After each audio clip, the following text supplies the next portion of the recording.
ఇక కరీంనగర్లో జరిగిన మత్స్య కార్మికులకు చేపల పంపిణీ కార్యక్రమంలో ఈటెల రాజేందర్ పాల్గొన్నారు. ఈ సందర్భంగా ఆయన మాట్లాడుతూ గత ప్రభుత్వాలను ఎన్నోసార్లు మత్స్యకారుల ఉపాధి కోసం మేము ఆవేదన వ్యక్తం చేశాం. కానీ గత పాలకులు ప్రభుత్వాలు పట్టించుకున్న పాపాన పోలేదు.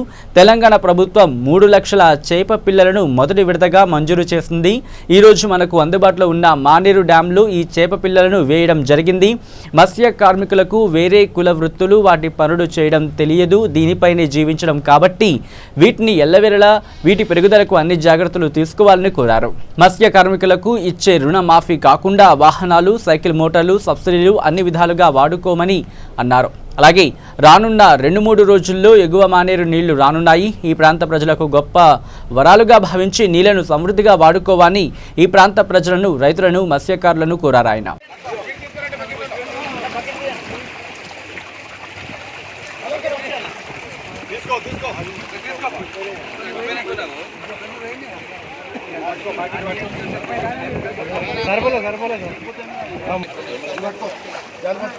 ఆగురు మీరు ఒక్క నిమిషం ఆగురు సార్.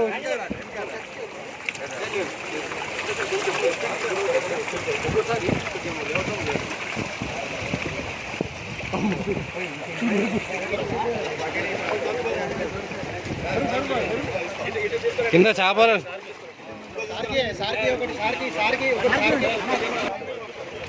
మీరు వెనక చదువురే సరే.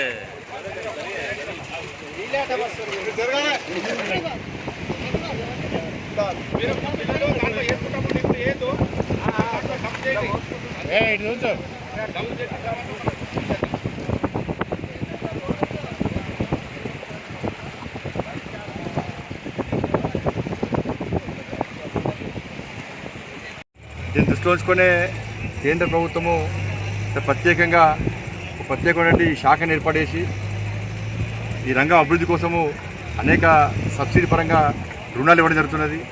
కొత్త చెరువుల నిర్మాణం కానీ, చెరువుల ఆధునీకరణ కానీ, పరికరాల విషయంలో సబ్సిడీ కానీ, దాంతోపాటు వాహనాల విషయంలో కానీ సబ్సిడీ ఇవ్వడంతో పాటు బీమా సౌకర్యాన్ని కూడా ఇవాళ కల్పించడం జరుగుతున్నది.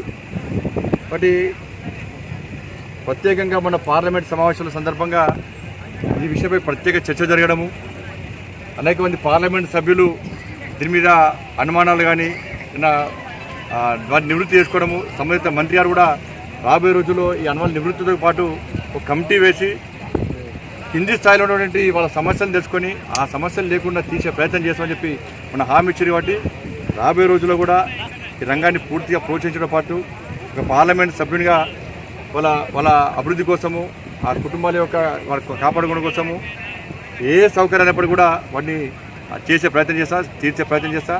సమస్య లేని ఒక రంగానిగా దీన్ని తీర్చిదే ప్రయత్నం చేస్తా.